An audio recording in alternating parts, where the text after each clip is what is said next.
jettere soorako egaalamuun jiru qoosaan durbarame anoo galaan jira saanduqa hammarame yoon callisee darbe anaan na cubbisa ambootti gad bu'een hacaaluu dubbisa borulee qaangala qe'ee kuusaatti beeki nutu muree bobeesse karoo maraattu sabaa dhugaasaa eessuma keesse obboo addeessaan ta'uu maafi ijaarte haa ijaartu leencoo daljeessaan ta'uu maafi naafte haa hinaaftu maafi naafte maafi naafte maafi naafte maafi naafte maafi naafte maafi naafte.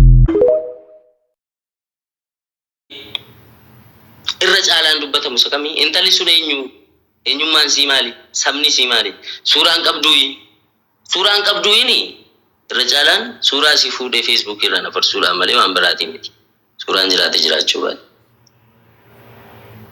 ragaa mana yaalaati inni kan biraa ragaa mana yaalaa guyyaa 14 booda jedhameera bu'aa qorannoon intala sanarraa argame gaaffii namoota baay'ee nan dubbisa deebii namaan deebisa koomentii namaa nan dubbisa postii namni irratti taag godhee maxxansu nan dubbisa harki caalaan gaaffiin jiru maal eenyummaan talaatiin odeeffannoon tala biraa argame kana kanaan wal qabateeti soo akkasitti hubannuu gama kootiin yaanni jiru kanadha wanta baay'ee dubbachuu dandeessan. Ayyee Alex obsa qabaadha.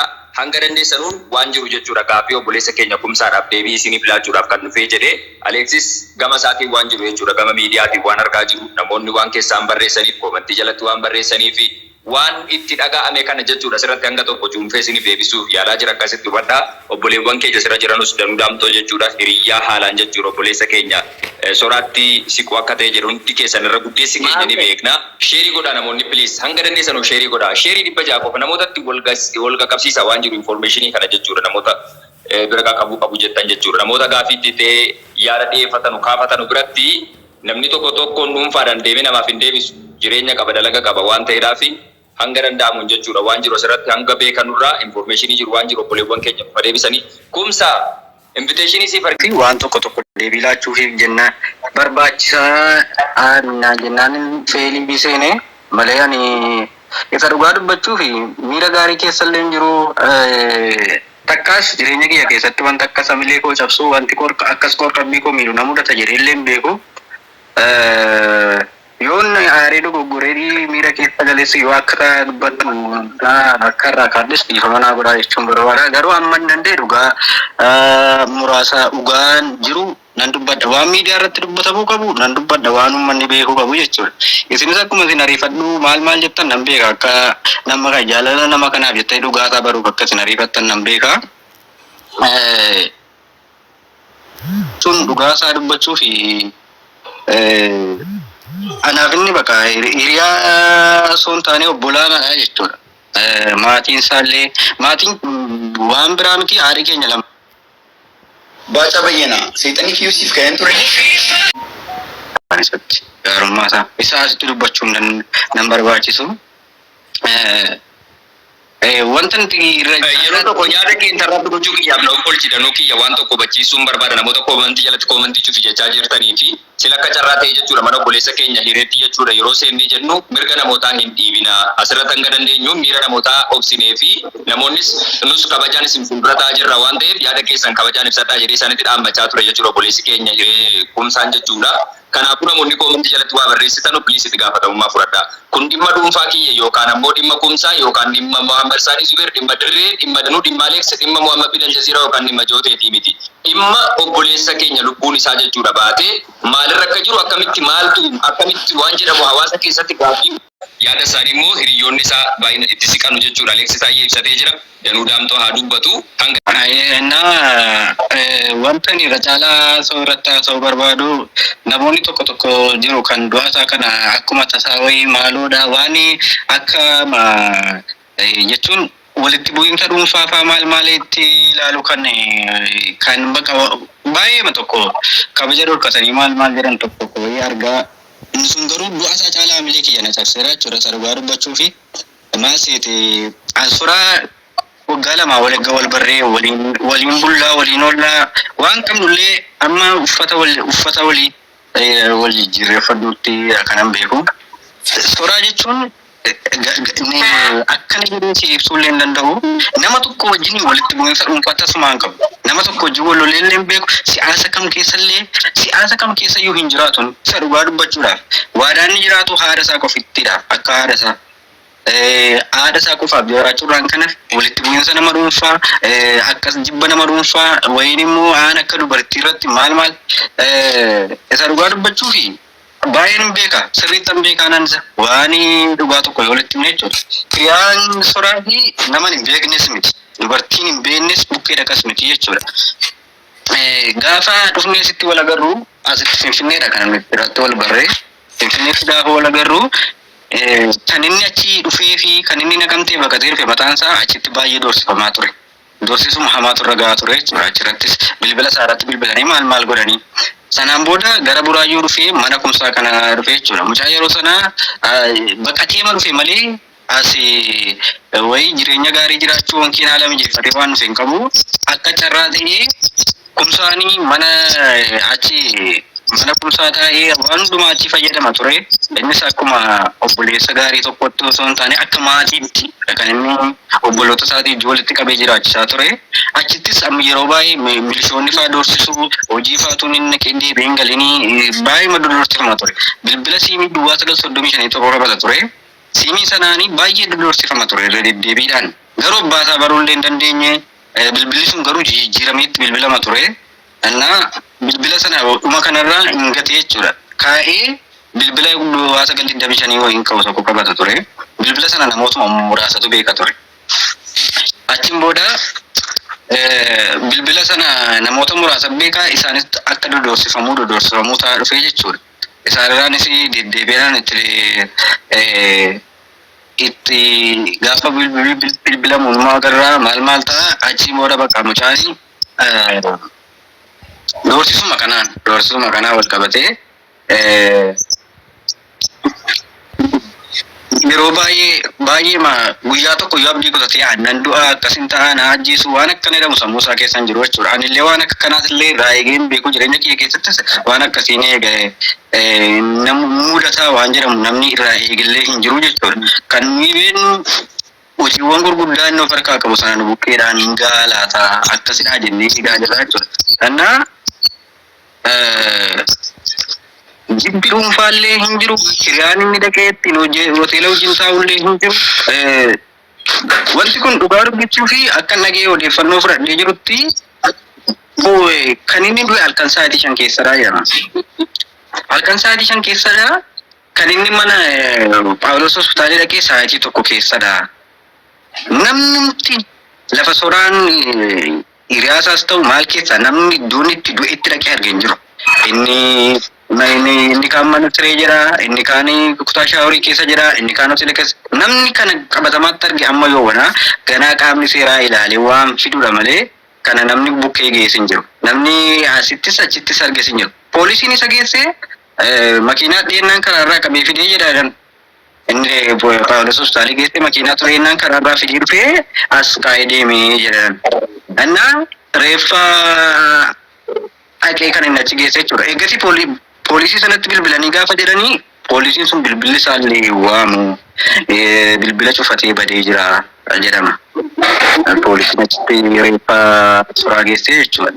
Achuma keessa dooktarii tokkotti nama beeku wayii quunnamee mee Phaawulos hospitaalii keessa nama jiru wayii gaafadhu yeroo inni qoratamaa jiru kana jennaan eesheree dhaqee isaan bukkee ga'ee jechuudha. Isaan bukkee ga'ee bilbila cufate bilbila kaasuullee dide. Itti deebisamee bilbilamee jechuudha. Achuma keessas wanti gaariin tokko wanti argame wanti dhugaan qabatamaa hin jiru. Mana sana keessaa jechuudha. Namoonni akka isa iyyuu ilaalle irraa jechaa turani. Eenyutu waame gaaffiin akkas jedhamu suni hiriyaa namatu bilbileedha. Doktora Chiikittiin illee waamne akka nageette kan nagee nama dhiira wayii iddoo addunyootuma keessaa namni waame achiin booda gaafa jedhamu soraan hojjettuu mana sana keessaati malee intalli addumatti wal dubbisan malee siyaasuu walitti dhufeenya illee hin qabanii waliin dubbiillee hin qabanidha. Odeeffannoodha garuu odeeffannoon kaan garuu ani miidiyaa irratti waan hin dubbadhus maal yookiin dhugaataa akkana amma biraa fageenyaan jira. Anis dhaqeen du'a gaataa hin maate malee bu'aa isaa kana abaluu tajjiisee eenyu tajjiisee inni kun qaama seeraati waan bukkee gaamudha. Maatiin itti deemaa maatiin ijoollee bilbilan. Naqee bira ga'ee namoota bilbilanii isa waaman gaafa galgala sanaa yoo ta'e bilbila teelee irraa adda baasna jedhaniiru. Kan wantoota fakkeenyaaf amma qaamni seeraa waan hundumaa ilaalaa jira. Dubartii waan jedhamu sana waan beeku tokko hin qabu suma dhugaa dubbachuuf nama tarkaanfii akkasirratti warra kan madaa'e hin madoomne kan jedhan illee waan iyyuu isaatiin keessa galeera kan naqee argee jechuudha. Malee qabatamaatti akkana sanadhaa jedhee waan waa'ee suuraa akkas waliin jiraadhee dhugaa argeera. Sirriitti amma keessa isaa beekutti. Riyaa kiyya dhugaaraa jechuudha. Garuu kanaan achi waa'een du'a isaa akkas ta'e maal nama eeyyatu ajjeesee maal kun qaama seeraatiin bukkee gaafa dhugaan garuu inuma tura malee ba'a. Amma kun waan biraa miti tubbaakiin waggaa 23 gaduu har'a garuu reefu qorannoo gochaa jiru jechuudha. Haqi nama kamiyyuu hin tura malee inuma ba'a kana inuma bira gaamaa jechuudha. Nutis amma danda'ame maatii wajjiniin maatii isaa waliin haasofneerraa kallattii danda'ameen haqasaa sana barbaaduudha malee haqqisaa sun immoo itti qoratamee itti maaltee isa dhugaa dubbachuuf garuu wanti kun itti yaadameeti bakka itti yaadamee yeroo meeqaan itti yaadameeti malee akkas du'a tasaa waan akka du'a saree wayii warra godhanii maal dubbatan baay'ee mileena cabsan isa dhugaa dubbachuuf jechuudha. Itti dadawwalamaa ture doorsifamaa ture mucaan baay'ee doorsinni sirragaa ture. Namoota wanta poolisoon sun wanti goggodamaa gaafa ta'an ilaalanii waan itti yaadamee godhamedha malee warroonni akka zimmi jedhanii asirraa isaan garuu amilee maatiitti illee bu'aniiru. Anallee akka hiriyaasaatti amilee kiyya cabsaniiru suma dhugaa dubbachuuf jechuudha. Wanni akkanaa bakka reeffi namaa kabaja qabaa dhalli namaa kabaja qaba. Wayi namni koo du'ee gaafa du'u miti gaafa jiraatullee walii kabaja silaa hankeenya garuu reeffuma ekeraa namaa boqochiisuullee amma dadhabuun itti wal salphisuu wal akkas maal gochuu kun wal xixiqqeessuun kun utuu dhaabbatee gaariidha jechuudha. Keessumaa dhugaa dubbachuuf ammoo guyyaa tokko kan biraa anas taanaanii irra caalaa hiriyoota keenya keessaa hundi keenyatti dhiyaannaa intinaallee obboleessaa kumsaa jechuudha. Firoon beekaa. Guyyaa lama wayii viidiyoo waraabuudhaan buraayyuutti kan dhiisne deebine jechuudha. Hidhamee beekaa. Suuraan garuu miidiyaa irratti baay'ee hin dubbatamne malee. Hidhameennaan nama guyyaama tokkotti baasan garuu akkasii nu arrabsitaa maal ittiin jedhamee hidhamee beeka garuu bahee beekaa jechuudha. Keessumaa dhugaa dubbachuuf. Doorsinni sirriitti irra jira kana nan dubbadha yoomiyyuu. Inuma doorsifama. Namoota bilbila isaa yoo sana irratti bilbilanii jeeqaa turan illee dhaqee gaafateera. Namoota itti sissiqu baay'ee qaba. Namootni baay'ee matee sadii dinqisiifatan qaama seeraa keessa illee jiru. Anamma danuu gaaffileen gaafachuu barbaadutu jira ture an mataan koo. Si galee namni jiraattu waliin iyyaafatu maal isa jedhamuufis danuu caalaa hiriyaan hin jiru waan ta'eef face to face live an danuu waan ta'e gaafachaa achumaan haasaa kottiin seenaa informationii sanas yoo an gaafadhe danuun odeeffannoo gahaasnii kenna jedhee waan amaneefidha. Toora sirriitti dhaloonni gaafachuu qofaa miti. Xiinxaluuti qaba irraa barachuuti qaba. Akka kanaa callisanii iyyanii akkas ta'e jedhamee beektaa biyya kana keessatti duuti namoota gurguddoo abbaan isaatu hin beekamiin hafa yeroo baay'ee guutummaa biyya kanaa keessatti wantoota akkasiitu jira. Namnis immoo waan ta'e gaafatee konsistansii hin qabnu. Guyyaa 2 guyyaa 3 gaafannee dhuma waan ta'e gaafannee achumaa hin irraanfatamaa jechuudha. Akkamitti ta'e isa jedhu danuu gaaffilee 2-3 tokko gaafachuu nan barbaada. Oodiyensiidhaafis kiliir akka ta'uuf. Maaliif danuu jechuun hiriyaa soraa baay'ee itti siquu fi itti dhiyeenyaan beekudha. Maaliif aanaartii keessatti badaan sillasitti meeraan akka carraa hojii kootu na mul'ise malee nama dhokotee jiraachuu barbaaduun ture ani. Hojiin koo garuu tuun beekin edha biyya keessa namni 10 karaa irratti yoon arge namni 7-8 na beeka edha. beekamtiin beekumsa hin qabne beekamtiin hubannaa hin qabne garuu kofaatiidha. Keessattuu bara sooshaal miidiyaa kana keessatti dhaloonni kun of eeggannoodhaan akka deemuuf galma barbaade sana akka ga'uuf ofirraa kaasee of gaafachuu danda'uuti qaba. Danuun saawundii miyuutii irraa haa kaafatuuti waan ta'e konfirm gochuun barbaada. Danuu seenteettaa? Jirai, nagama. Jirta Danuu, jirta. Danuu, sii fedha gaaffiin koo. Yeroo baay'ee lubbuudhaanitu jiru ijoolleen keenya waliin gaafatanii, waliin iyyafatanii, waliifis hin gaddanii kan jedhu yeroo baay'ee hin kommatama. Nuti immoo aartii barreeffama irratti osoo hin taane ta'anii jiraachuu gochaadhaan raawwachuutti namana akka ofii kootti. Soraan waggaa tokkoof wayi erga dhufee jamoo gadi natti fakkaata. I think ani jamootti nagee amma immoo naannaan labuudhaa jedhan naan labuuf jamoo badaa adda baasee hin beeku safara sana hin beeku waan ta'eef. Danuu atis dheengadda yeroo natti himtu ani Finfinnee jiraadhee isiniif burraayyuutti kiraayii manaa kaffalaan ture. Hamma har'aattis kaffalaan jira. Atis iddoo kan biraa deemtus. Dhaabbanni koo fiilmiin kaameeraan soraan yeroo inni shoortu koomeedii fiilmiilee gaggabaaboo hojjetu. Soraan hamma har'aatti aartii keessatti sochii inni godheef soraan kaameraadhaaf, laayitiidhaaf, meeshaa sagaleedhaaf, buumiidhaaf birrii inni kaffale. Isa dhugaa dubbachuuf anis dhufeen hojiin hojjechaa ture. Mana obboleessa keenya lattiyyuu ijoollee baay'ee jira jechuudha mana kee. Kan garuu kiraayee kaffaltee bakka lamatti akkas hojjechiiftus dhugaataa dubbannaan. Waan biraafu nama kaameraa lama nutti kireesse miti nama saawundii tokko nutti kireesse hin fakkaatu. Nutti kireessuun nuti kireellee hin fayyadamne jechuudha.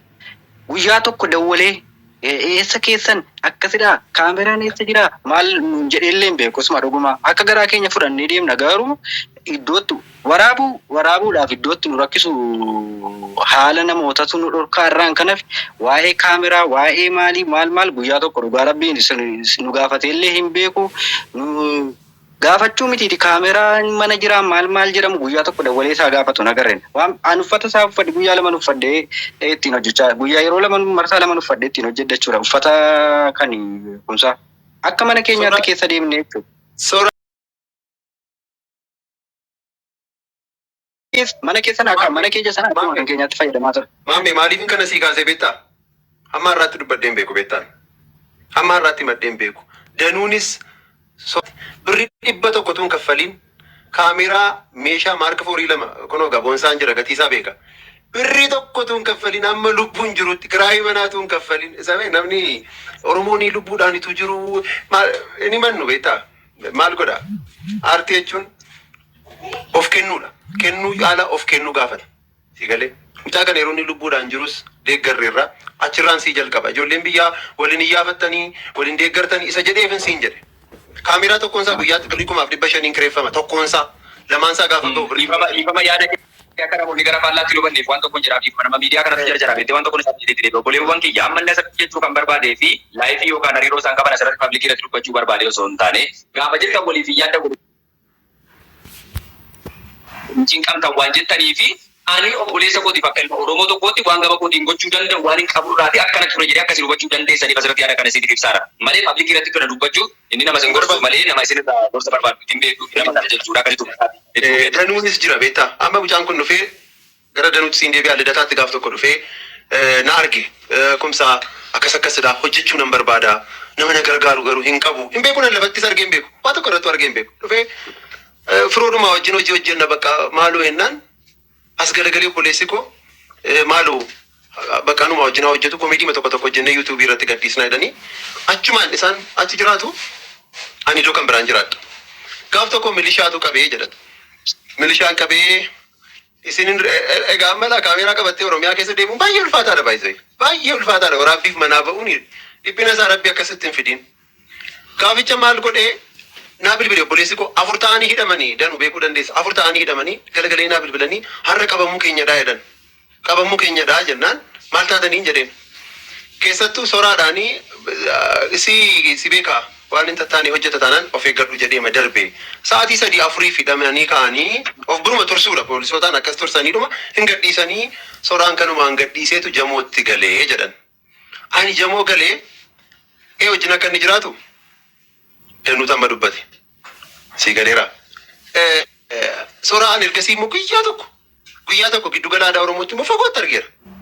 Tootaalii kanaafan guyyaa 4 jedhee malee meebii guyyaan lafatti argee guyyaa 3 yookaan amma kana ta'uu danda'a. Engadda immoo torbeen keenya boriidha amma kamisa boriidha waa'ee iddoo isaatti sii deebi'uu fi an galgala isaas namni dhagee hin jiru ganama sa'aatii 5 walakkaa yeroo ta'u istuudiyoo jira Soonaan istuudiyoo kan jedhamu Dasaalee Magarsaa gurbaa jedhamu tokko biraan gullallee dhaqee sadaffaa gamoo darbii sadaffaa irra gaafan ga'u mucaan beekaa Saamu'eel jedhamu tokko fiigaa dhufe. Kan Soraa dhageessee dhuftee naan jedhe. Maal ta'e Soraaniin jedheen. Soraaniin boqotee naan jedhe. Soraan waan jedheen neen obboleessa koof gaafan bilbiluu bilbilli isaa biizii jedha. Ammas istuudiyoo dhiiseen beekaan iddoon hojii dhufe dhiiseen fiigaan konkolaataa nam fiigee miti Paawuloosiin gaafa geenyu hiriyaan koo tokko jira dooktarri tokko. An beetaa nama akkas nama du'ee maal nan sodaadha beetaa akkas ilaaluu dhaga'u nan sodaadha. Gaafa naqu ijoolleen bo'aa jiru. Hiriyaan koo dooktara wajjin deemnee Paawuloos keessa galee obboleessa godhan arge. Dhaabatee bo'aa maal ta'e akkasidha. I think danuun achi jirta yeroo nufi. Danuun iyyuu achi jira. Na dursee achi geera. Naannaa sa'aatii 5 walakkaadha. Amanuu hin dandeenye. Feesbuukii irratti ba'een uummannis dhufee akka gaafatuuf Feesbuukii irratti poost godhe. Kun yoo miidha sa'aatii 5 walakkaa. Mucaan Latii Caalii jedhamus jira. Achi siqee gaafannaaru Efreem Hambisaa lalisaa mitukku ijoollee sin sooshaal miidiyaa irratti beektan ijoolleen kitaaba barreessan ijoolleen muuziqaa qaban nan arge. Amanuuf baay'ee natti ulfaate. Feesbuukii korratti hospitaala Paawuloositti koottaa kan jirudha. Warri ammas amanuuf hin ulfaataa maaliif akka inni du'e hin beekamu hiriyoota isaatti siqeen gaafadhe yoo fa'aa wajjin jiraata mucaan kun jedheen gaafadhe. Jennaan obboleettii isaa wajjin jiraataa jedhan obboleettii qaba moo hin jedhee gaafadhe. Obboleettii qabaa jedhan. Maal ta'e shaaworii keessatti kufe. Shaaworii keessatti kan kufu dargaggeessa jaarsa waggaa 70 seete shaaworii keessatti hin kufee kan jettee dubbattu gurbicha ija keessan ilaalee beekta. Eessa jiraattatiin jedheen jamoo jedhe. Eeyyoodhas maqaan kee jedheen Iyyoob naan jedhe. Bakkee akkasii Latiin jedheen. Amma mucaan kun boqoteera. As kan jirtan hundi keessan iddoo kana hin deeminaa. Maaliif akka inni du'e maal isaa qorannoon itti hafuuf. At least saanduqa maal garuu qarshii nu barbaachisa miti. Baay'een keenya immoo akkaawuntii Feesbuukii qabna malee qarshii hin qabnu. Mucaan bal'aa jedhamu tokko qarshii sassaabuuf kanaan noon jedheen isan beeku waan ta'eef. Ilaamiin jedheen amma gadhanni koyyuu na hollachaa jira. Efreem jedheen Efreem Hambisaadhaan efi ati galmeessi. Lalisaa mitikoo wajjin lama ta'aati maqaa galmeessaa qarshii fuudhaa. Jedhee gaafa nachisi koo inni kun obboleessa isaatiin aan jedhan. Eenyu haadha dhumti isaa hangafti isaa obboleessadhaa jedhan. Okay. At least namni abbummaadhaan waan ta'e gaafatee qorachuu danda'u namni tokko jira mitiire namni guddaan tokko. Isa nan argee maqaa isin gaafannee maal hin jenne hundi keenya hin boonyaa. Amma samanuuf hin ulfaata. Sooraan maaliif akka inni du'e beekamaa miti. Maaliif diippilii baastee dubbachuu hin dandeessu namoonni hundumtu wanta itti fakkaate hundumtu nama baay'eetu waan baay'ee jedhame baay'isee. Waan baay'eetu odeeffame achitti. Waa'ee tiraafikiin intara konkolaataatu akkas godhee jedhamee dhufee maal jedhame nama baay'ee dubbata. Garuu nama odeeffame namatu akkas jedhe jedhu malee abbaa jedhe sana argattu maamme. Achi booda maal goone? Obboleessi isaa gurbaan tokko jira mootii kan jedhamu jira. Saanduqa reeffaa isatu bite kiisii isaa keessaa baasee bite baay'isee. Haqee fidee dhufee obboleessa waamameetu dhufee reeffaa ilaaluu jedhame. Maaliif reeffa namni kan biraa ilaaluu hin danda'u? Namni kan biraa ormicha eeggachuu hin danda'u. Obboleessi isaa sun immoo wajjin mucaan mootii jedhamu sanaa wajjin seenan. Nuti qaama bakkeedha abaaboo bituu, waraqaa barreessisuu, maalirra feesbuukiidhaan nama waamu karaa irratti baay'ee biizii ta'aniiru. Yeroo reeffi ba'uuf jedhu gurbicha gara keessaatti waamanii yeroo inni ilaale nan beeka. Achi booda deemanii uummanni eessatti nu eege dirree iddoo gafarsaa jedhamu naannaa gafarsaa bishaanichaa as garanatti nu eege.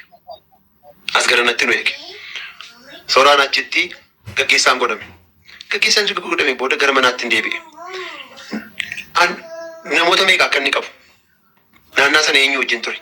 Galgala sana wajjin ture? eessas jiraata. Irra deebi'ee gaafachuun jalqabe. Laayivii feesbuukiidhaan galee miiraan ittiin dubbadde argiteetta. Shin si galee amma namni baay'een bakkee dhaabatee waa'ee mucaa kanaa akkas isa jedhu baay'ee ulfaataadha. Akkaataan du'a isaa tokkoffaa shookingiidha beektaa nama tokko dhukkubsachiisaa yaalchisaa yoo si jalaa boqote si wayyata akkaanuma naasuudhaan fiiguu isaarra. Garuu bulee isaa gaafanne egaa mucaa durbaa wajjin akka inni ture eenyummaan mucatti eenyu akka ta'e maal akka ta'e qoradhaa gaafadhaa fidaa kottaan jedheen. Ammayyuu ani gurbaan fira hin qabuutti hin beekan amma beektaa. Bakka fira hin qabu nama isaaf dubbatu wayii waan qabu wayii hin fakkaatu. Akka kanaatti dha kan yaadnus amma sa'aatii kanaatti bakka kanaatti yaadna baay'isee. Garuu gurbaan obbolaas namoota isaa olii namoota gurguddoo obbolaa qaba. Si galee obbolaa qaba. Ani feesbuukii galgala isaa achi booda soraan akka inni itti du'e nutti himaa maal kan jedhu namoonni hin gaafatu. Akka inni itti du'e nam tokko kan itti siqu hiriyoota isaa warra wajjin jiraatu sanatu at least hintii isaantu kennuu danda'a. Lammaffaa ragaa mana yaalaa fi qorannoo seerri jedhudha. Dhumarratti amma sababii kanaa ta'e jettee sobuurraa akkaawuntiin banamee gargaarsaa sassaabamu jedhame. Akkaawuntii eenyutu banamaa? Eeyyutu sa'aatii kanatti akkaawuntii namaa maaliif godhamaa kan jedhuun deeqaa muraasa booda haasa'ame. Namni wayii naa bilbiluma koorratti naa bilbilee baay'ee ulfaadhu. Akkasumaan kabajaan iyyuu baga wal gaggeessitanii akkasidha waan meeqa erga haasa'e booda akkaawuntiin harmee isaatii banameera naan jedhe. Akkas adde eenyu gammadaa tafarraa gammadaadha abazzeema akkas jedha. Akkaawuntiin kanuma harmee isaatiidha daraa keessan qilleensa irra oolshaa kan jedhu nufi. Achi akkaawuntii sana fuudheen feesbuukii irra akkaawuntii kan biraan hin barbaachisu amanamummaa qaba waan ta'eef. Daayirektii qarshii fi namichi qarshiin ergamuuf wal argachuu qaba jedhee waa'ee namanuuf. Utuma qaakeetiin akkaawuntiin horii banamu tu jedhame iyyuu ani hin fudhadhu waliin galu waan ta'eef daayirektii kan harmee isaa irratti banamee dhabnaan oolmaaf jireenyi isaa akkamii? Intalli sun eenyudha? Hariiroo isaan intala sanaa wajjin qabanoo maal fakkaata? Sa'aatii meeqatti immoo deeme? Eenyutu bilbilee deeme? Isatu bilbilee deeme bu'ame moo isheetu bilbilee fi kan jedhu qorannoo ulfaataa barbaada. Amma namoonni wal gargaarti qaamaan nagdaan waan tokko gaafachuu danda'u. Dhattee arguudhaaf mucaa sana amma ati eenyudha jedhamta. Aleeksi Kaaseera. Baay'ee callistee dhattee gaafachuu hin dandeessu riizaaltii sitti himanii maame. Sitti himan yookaan maatii yookaan fira waan ta'e taatee ta'antee dhattee gaafatta. Isa alatti namni kan biraan gaafachuu hin danda'u. Bitaanatti gali. Mucaan kun wajjin gala. Atleestituu ijoollee naannaa burraayyuu ta'e anis beekaa ijoolleen wajjin jiraachaa ture sana gaafanna. Amma kan inni galu faallaa burraayyuu jamoodha. Kan inni hin jiraata jedhani obboleettii isaa wajjinidha. So akkam goone eenyuun gaafannaa kan jedhu baay'ee bitaanatti gala. So eenyuuf hin bilbilee obbolaan isaa lamadha jedhan. Obboleessi inni tokko as jiraata finfinnee jiraata. Inni lammaffaanis inni hangafa soraadha. So kamisa inni boqote jimaata bulee sanbata xiqqaa gaafan bilbiluu fi shanan baaseen dhufaa jedhe. At least akka aadaa Oromootti guyyaa shanan maree fi guyyaa shan turutti firri maatiin aantiin hin socho'uu jedhama. Inni lammaffaa salganidha sirriitti kan baafachuu qabdu. Achi booda guyyaa shanan isaa xumuree kaleessa ganama harri roobiidhaa kaleessi kibxatadhaa. Kaleessa ganama gaaficha waa'ee reeffichaa waraanamuuf dhiisuusaa cuubeedhaanis haa ta'u shugguxiidhaanis haa ta'u wasfeedhaanis haa ta'u qoricha nyaachisanis haa ta'u fudhanii ajjeesanis haa ta'u ifatti qorannoo kana irratti kan dubbachuu danda'u reeffa isaas kan arge haadhoo isaa obboleessa isaa alatti namni kan biraan dubbachuuf hin ulfaata. Miti maamme? Namni mallatteessee achi keessaa reeffa isaa baase kan qullaasaatti soraachee godhees obboleessi isaa guddataa abdataa jedhamu jira lakka. Sigalee.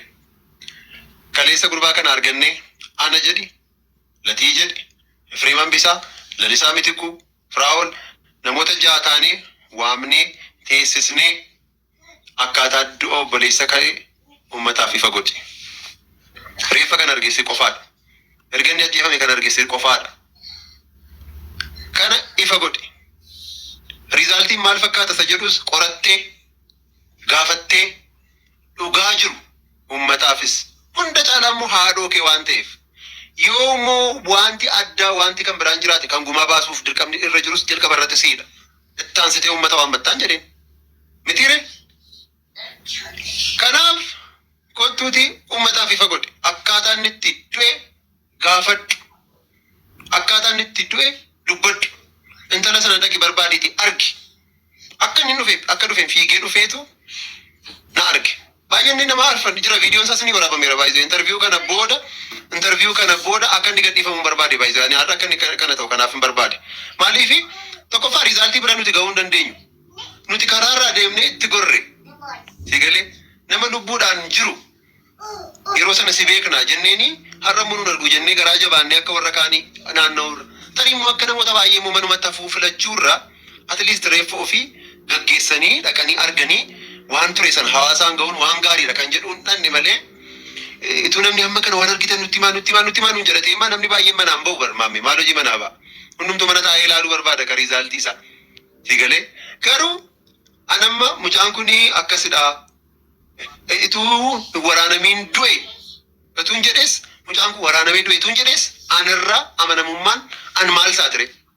An namni gurbaa kana guyyaa 3 guyyaa 4 iyyuu qaamaan hin agarre an eenyudha bakka bu'ee dubbachuudhaaf danuun eenyudha bakka bu'ee akka hiriyaattidha danuun kan inni wantoota beekurraa dubbataman. Anumaa ciree nyaatee ka'uu dhufanii obboleessa koo wajjin ta'anii nyaatan malee akka carraatee anaa wajjin nyaata iyyuu teenyee wajjin nyaannee hin beeknu.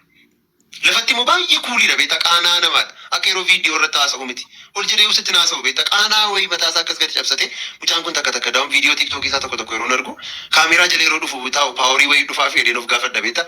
Yeroo lafatti dubbatu. Naanneen diina qabaa laata gurbaan kuni haa gaafannu maal qabaa laata jedhee nama meeqa gaafannaan eeyyee naan jedhe tokko danuun gaafadhe baay'isee. Namni doorsisaa ture kumsaa bilbilanii doorsisaa turanii jedhe.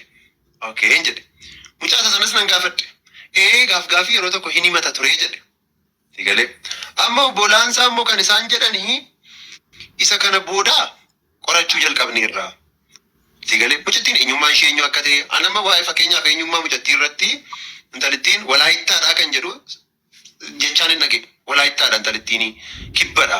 Uummata kibbaadha jedhe. Obboleessi immoo kan inni jedhee ani immoo kafaadha jechuun dhagee jedhe. Amma viidiyoo sana keessaa argattu kan. Egalee gaaficha garuu iddoo awwaalchaatti intalittiin hadiyyaadhaa naan jedhan. Ilaa akkasi beektaa.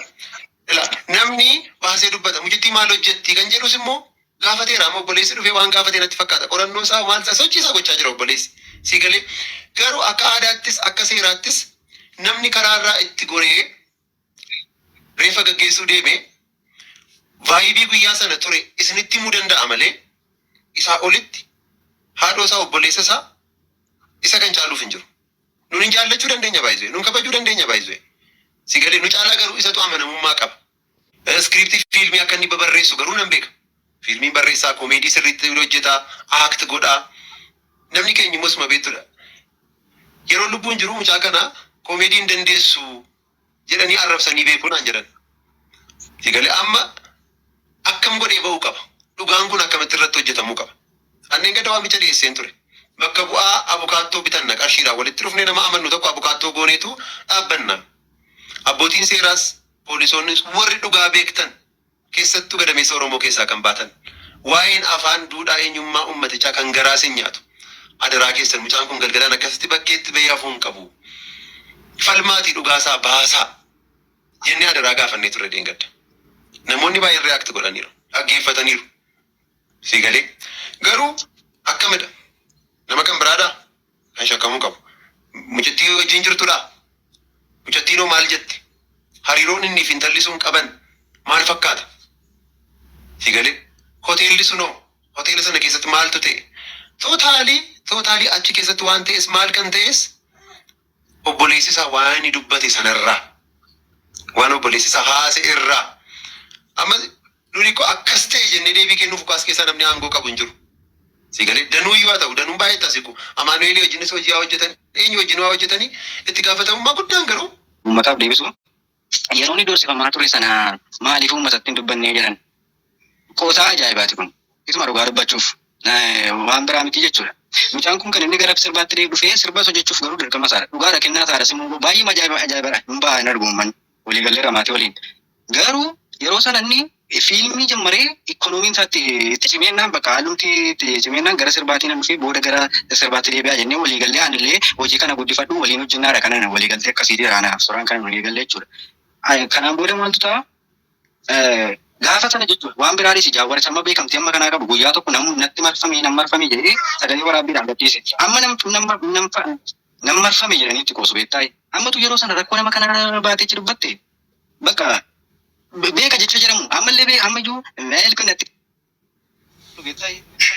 si akkuma kanatti hin jedhu utuu dhuguma yeroo sana illee dhugaa sana dubbanneera ta'e nuti amma danda'ametti amma hoteela keessatti dhufate maaloodha ittiin jedhu beektaa gaafa kanasitu gaafa sana utuu mucaan kun doorsifamaa jira maal jennee dubbanne qootamne bakkatti qootaa jaarratti jettan nan beekan ofii kiyyarraa kaase jechuudha. Keessi guyyaa awwaalchaa sana waan tureefi gaaffilee isaa wajjin wal qabatanii jiran eessatti dhageessee soraanee wajjin jiraataa maalimmoo dhageessee maalitti jirta kan jedhu an viidiyoo daqiiqaa 23 an waraabeenii har'a kunoo asirratti gadhiisa beektaan ifaaf bilisaan yaani waan jireenya dhoosaan qabu baay'ee eenyummaan dhoosuus jireenya dhoos tokko illee hin qabu ummataaf gaafa hojjetu immoo waan dhageessu hunda isaa ifa goota adaraa garuu waan tokkoon sitti hima adaraa si galee anamma sa'aatii kanaa kaasee si galee karaan deemaa beekta ijoollee dhimma aartii irratti waan ta'eef barsiisuuf tola ooltummaadhaan ganna kanas keejjulii qabaddeen ture duutii mucaa kanaa tokko tokko na jalaa butee xiqqoo mooraaliin kostu qabee jira garuu waadaa waan hangaleef immoo deemuun qaba dhalootadha waan ta'eef qabsoo keessatti kan wareegamu haaraan immoo biqilaa deemu miti seerumadha kun garuu waan tokkoon adaraa siin jedha laayivii adaraa uummata kanaas caalaa namni soraa beeku hin jiru namni karaa adda addaa du'uu danda'a namni balaa konkolaataanis hin du'a namni wareegamee dhaqee tu qabsaa'us hin du'a tokko tokko immoo manuma taa'ee immoo namumti bokkaa sodaatu namumti bokkaa sodaatu jallisee mana taa'ee koomantii baay'ee kennuu danda'a ati garuu waa tokko godhi maatii isaa amma kana beekta taanaan obboleessa isaa amma kana beekta taanaan ilaa ijaan ija jedhi funyaaniin funyaan jedhi si galee waan tokko tuudhaan jallisiin waan tokko tuun hambisiin obboleessa isaas gaafadhutti si galeera irraa baratama tokkoffaa nutis diina keenya irraa barra lammaffaa dhaloonni irraa bara kufaatii goota tokkorra nama kan biraatu barata baay'isa wayi namatu irraa barata hundumtuu eegumsa waaqaatiin har'a ga'e malee namni guyyaa lama bulus hin jiru isuma beektudha. Si galee anama rispeektii uummatichaaf halkan kana sa'aatii kana halkan 11tti kanan deemu amma sa'aatiin 7 ta'uufi barii gara 11tti hin ka'e mana hiriyaa koo deemeen kun as sagalee namaa dhagaa jirtu kana maaliif hin siin jedhe beektaa uummanni keenya sensitiiviidha kanaaf hordofiiti amma qorannoo jalqabaa meebii gara ifoomsuutti fiduu danda'u qorachuu danda'u obboleessi dhaqee akka inni qorateen waan jedhame sana kana waadaa gali anamma isaa bira taa'een eessatti dhageesse maal gootee kan jedhu hunda isaa gaafadheera obboleessa.